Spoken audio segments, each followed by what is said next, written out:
सपना वो नहीं है जो आप नींद में देखें। सपने वो है साहब जो आपको नींद नहीं आने दें।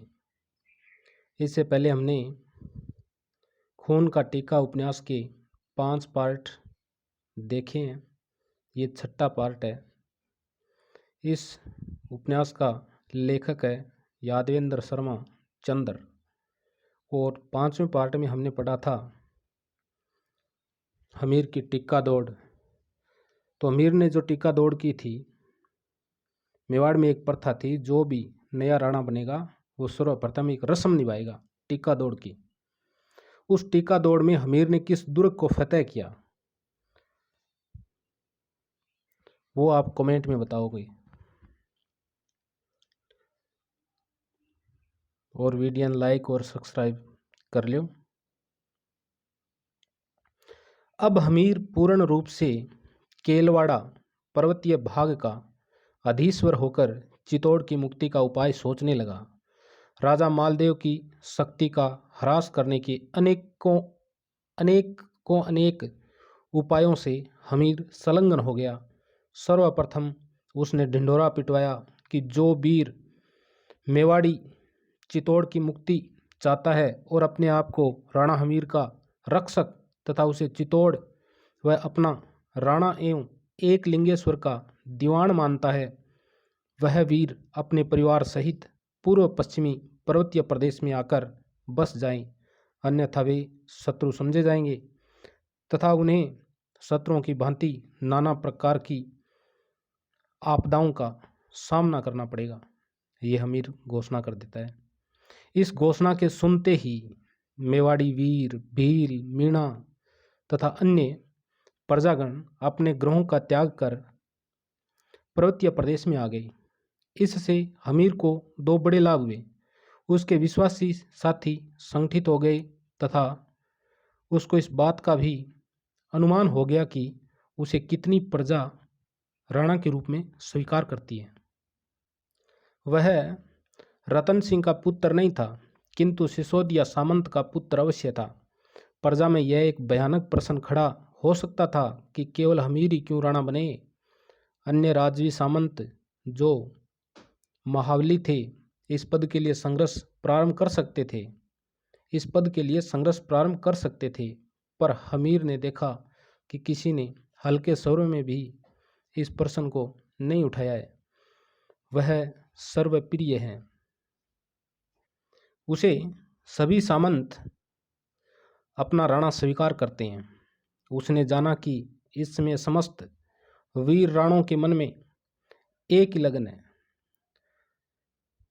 उसने जाना कि इसमें समस्त वीर गणों के मन में एक ही लगन है, एक ही प्रतिज्ञा है, एक ही भावना है। गौरव के समर्थी चिन्हों का साकार, मेवाड़ियों के स्वाभिमान एवं सम्मान का प्रतीक चित्तौड़ दुर्ग की मुक्ति, शत्रु के हाथ में गई सूर्यवंशियों की श्री और कीर्ति की पुनः प्राप्ति, अन्याय, अधर्म और अत्याचार की समाप्ति, स्वतंत्रता का आह्वान। हमीर ने मेवाड़ियों की तत्परता देखी। वे लोग केलवाड़ा की ऊंची नीची धरती पर अपने घर बनाने लगे। देखते देखते वहां नगरी बस गई तथा मेवाड़ के अन्य प्रांत निर्जन होने लगे। जब राजपूत पूर्ण रूप से ऊपरी हिस्से में आकर बस गए तो हमीर ने आने जाने के रास्तों को बीहड़ कर दिया। शत्रु की सेना या उसके अधीनस्थ सामंत सरदार सुगमता से यात्रा न कर सके। इसके लिए उसने मुख्य रास्तों को ध्वस्त करना प्रारंभ कर दिया तथा उसने यात्रियों एवं मालदेव के सरदारों को लूटना प्रारंभ कर दिया। गुरिल्ला युद्ध पद्धति से हमीर को 2 बड़े लाभ हुए। पहला लाभ यह हुआ कि शत्रु की शक्ति क्षीण होने लगी और दूसरा, हमीर को शत्रु के अस्त्र शस्त्र मिल जाते थे। इससे हमीर अपनी शक्ति संचय करने लगा तथा उसकी बढ़ती शक्ति को देखकर मुगल जाति के आतंकों से प्रताड़ित राजस्थान के कई सरदार इस स्वाधीनता प्रेमी वीर की सहायता करने लगे। हमीर की शक्ति दिन प्रतिदिन बढ़ने लगी। मोहम्मद तुगलक पूरा अहमक था तथा उसने अनेक दुस्साहसपूर्ण दूरदर्शी कार्यों का बीड़ा भी उठाया। फलत उसकी शक्ति छिन भिन होने लगी तथा प्रजा में असंतोष की ज्वाला जाग उठी। इसी बीच हमीर के साथ भाग्य एक खेल खेल गया। अभी वह पूर्ण रूप से अपने को संगठित भी नहीं कर पाया था कि उसने यह विचार कर लिया कि वह चित्तौड़ पर हमला करेगा। चाचा मना करते रहे। तो हमीर का चाचा कौन है, कमेंट में बताइए। तो चाचा मना करते रहे पर हमीर नहीं माना।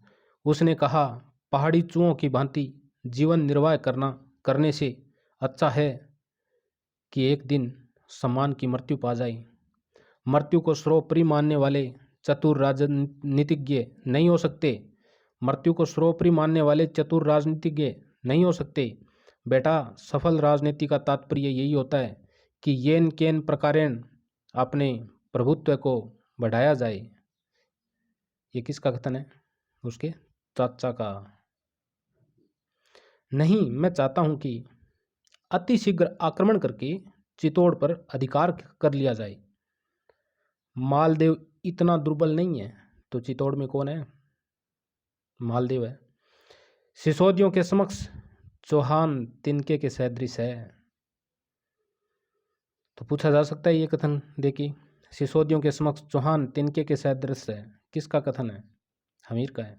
नहीं, अभी जालोर के चौहानों की शक्ति क्षीण नहीं हुई है। हमीर ने अपने हट को नहीं त्यागा। उसने अपने साथी अनंग सिंह को बुलाया और चित्तौड़ पर आक्रमण करने की योजना बना डाली।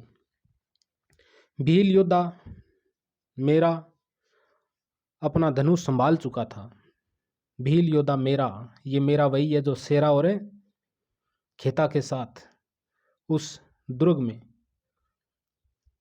गए थे, उस टिक्का दौड़ में। उस दुर्ग का नाम कमेंट में लिख के बताओ आप। मेरा उस शेरा और खेता का साथी था।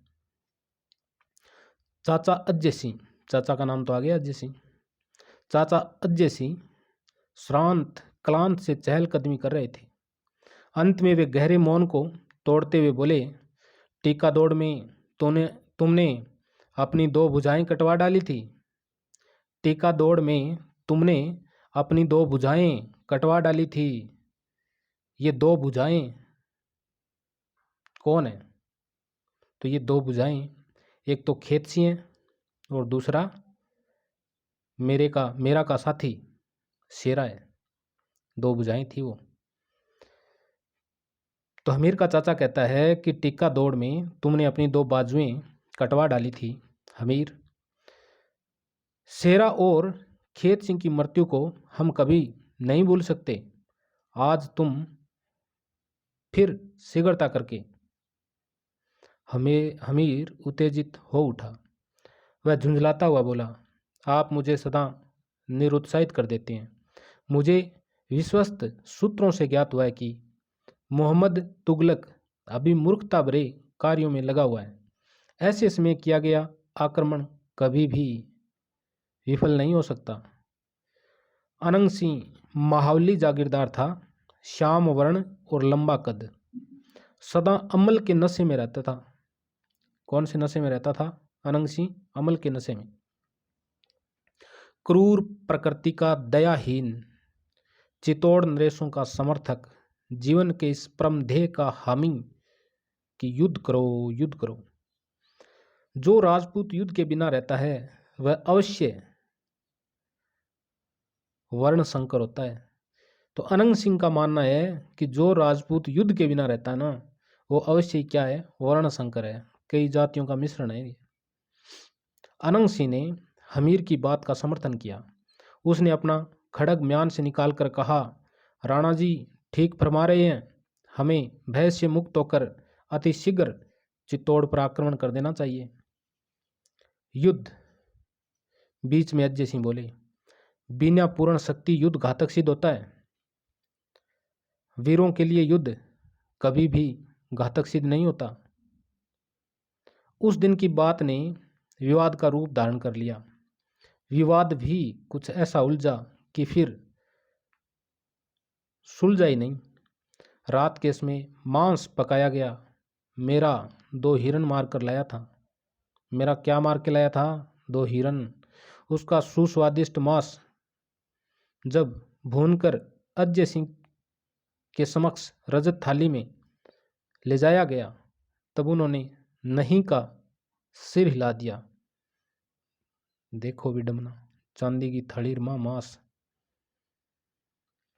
वे तनिक व्यग्र जान पड़ रहे थे।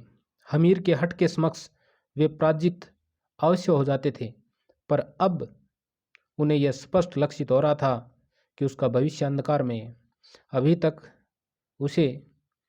अभी तक उसकी शक्ति का पूर्ण संगठन नहीं हुआ है। अभी तक उसके सारे सरदार हिंदवान छत्र के नीचे एकत्रित नहीं हुए हैं।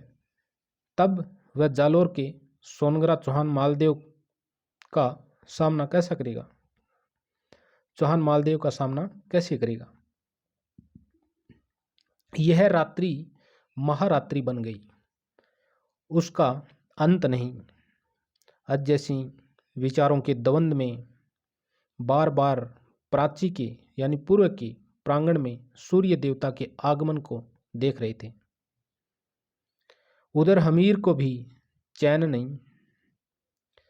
निशित पहर के निर्व क्षण में, निशित यानी रात, निशित पहर के निर्व क्षणों में उसके एक दूत ने समाचार सुनाया कि कोई घुड़सवार शत्रु सैनिक गुप्त रूप से मार्ग से जा रहा है। उसके पास सिक्कों की 2 बड़ी बड़ी थैलियां हैं। हमीर यह सुनकर उत्साह से भर उठा। उसकी आंखों में चमक आ गई। अभाव की दशा में थोड़ी सी प्राप्ति वरदान सिद्ध होती है। अभाव की दशा में थोड़ी सी प्राप्ति वरदान सिद्ध होती है। उसने अपना धनुष और खड्ग संभाला और अनंग सिंह को जगाया।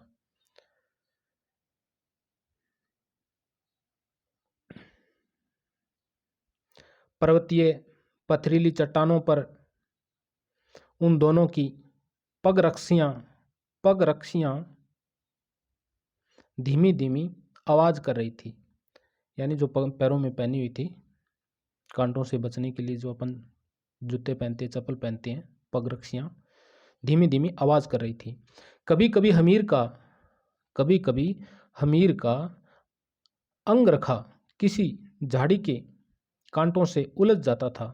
अनंग सिंह ने अपने दुपट्टे के बने कमरबंद से एक लघु स्वर्ण पेटिका निकाली और उसमें से अमल का एक टुकड़ा तोड़कर वह चबा गया, जैसे वह विषैला पदार्थ उस योद्धा के लिए एक साधारण खाद्य हो। एक सैनिक के हाथ में मशाल थी। एक सैनिक और सैनिक के हाथ में क्या थी? मशाल थी। जली हुई नहीं, बुझी हुई। वह पहाड़ी रास्तों का अत्यंत परिचित था। वह पहाड़ी रास्तों से अत्यंत परिचित था। वह उन दोनों के आगे जा रहा था। हमीर और अनंग सिंह के आगे आगे चल रहा था। उसके चरण उस निमिषाच्छिन्न बिहड़ पगडंडियों के हार्दिक मित्र से जान पड़ते थे। तभी वह अंधाधुंध शीघ्रता से पहुंचाने वाली पगडंडियों पर भागा जा रहा था। आखिर वह तीनों गंतव्य पर पहुंचे। रास्ता रोककर वे खड़े हो गए। एक सैनिक ने मशाल ज्वलित की। मुसलमान अधिकारी सहम कर खड़ा हो गया। उसका काला घोड़ा अगले कदम उठाकर हिना उठा। उसकी थैलियों के सिक्के बोल उठे। सिपाहियों के पीछे 3 घुड़सवार और थे। वे भी सावधान होकर खड़े हो गए। हमीर ने कड़कड़ा कर कहा, सिपाही प्राणों की रक्षा चाहते हो तो थैलियां सौंप दो। सिपाही अर्थ भरी जलती दृष्टि से हमीर को देखने लगा। हमीर उसके ओर समीप आया। सिपाही ने अपने घोड़े को पीछे कर लिया। उसकी दृष्टि अपनी दोनों थैलियों पर थी। युद्ध करोगे? अनंग सिंह ने आगे बढ़कर पूछा। हाँ, जब तक जान है तब तक अपने मालिक से दगा नहीं करूँगा। यह उसकी दौलत है, उसके दरबार में हाजिर करूँगा। हमीर ने अनंग सिंह की ओर उन्मुख होकर कहा, यह अभिमान का पुतला है, इसे। बीच में सिपाही बोला, जान शान से कीमती नहीं। मैं और मेरे साथी मरते दम तक आपको यह दौलत नहीं देंगे। हमीर समझौते के स्वर में बोला, क्यों जान के पीछे पड़ रहे हो? मैं व्यर्थ में खून बहाना नहीं चाहता, पर यदि तुम मेरी आज्ञा को नहीं मानोगे तो तुम सबकी गर्दन जमीन पर लौटती नजर आएगी। एक कुत्ता भी वफादार होता है, फिर हम तो आदमी हैं, वफा को कैसे छोड़ सकते हैं बहादुर? फिर लघु शब्द एक बड़ा प्रश्न उत्पन्न कर गया। वफा चीज ही ऐसी है। आप अपना काम करें और हम अपना करेंगे। 3 तीर आए और घुड़सवार जमीन पर लौट गए। अब जो उस मुसलमान अधिकारी के पीछे 3 घोड़ों पे 3 सैनिक थे, उन तीनों के 3 तीर लगे और तीनों घोड़ों से नीचे गिरकर मर गए। हमीर ने अपना खड्ग निकालकर उस पर वार करना चाहा। सिपाही थैलियां लेकर कूद पड़ा। वह अंधेरे में भागना चाहता था, पर हमीर के सैनिकों ने उसे रोक लिया। वह आकुल व्याकुल सा इधर उधर देखने लगा। अनंग सिंह को उसके सफेद कणों यानी पसीने से आच्छादित सफेद कणों से आच्छादित मुख को देखकर करुणा आ गई। वह स्वयं वीर था। उसे शत्रु को इस तरह घिरे देखकर उचित न लगा। यह अन्याय है, वीरोचित आदर्श नहीं। वह कड़क कर बोला, नहीं, ऐसा नहीं होगा, रुक जाइए राणा जी। तो वो उस राणा जी को, उस मुसलमान सिपाही को मारने से रोक देता अनंग सिंह। हमीर की उठी खड़ग उठी रह गई। भावनाओं से उद्वेलित सिपाही ने अपनी कमर में छिपी कटार को निकालकर हमीर पर हमला करना चाहा, पर तत्काल अनंग सिंह ने अपने विशाल बाजू को उठाकर सिपाही के हाथ पर दे मारा। इस आघात के लिए सिपाही तैयार नहीं था, अतः कटार उसके हाथ से गिरकर दूर जा गिरी। हमीर का मसालची पागलों की तरह चिल्लाकर बोला, शत्रु का विश्वास नहीं करो, शत्रु का विश्वास नहीं करो। तो मित्रों, आज इतना ही पढ़ांगा। अगर इस उपन्यास की PDF चाहिए आपको तो आप 978478780151 पर व्हाट्सएप करके ले सकते हैं। और वीडियो के करना है, लाइक करना है, एक बार घंटी सी और को नहीं रही जिकन घंटी का कई घंटों का वो बजा दियो और सब्सक्राइब कर दिया। अगर बढ़िया लगे तो ओके, आगे मिला।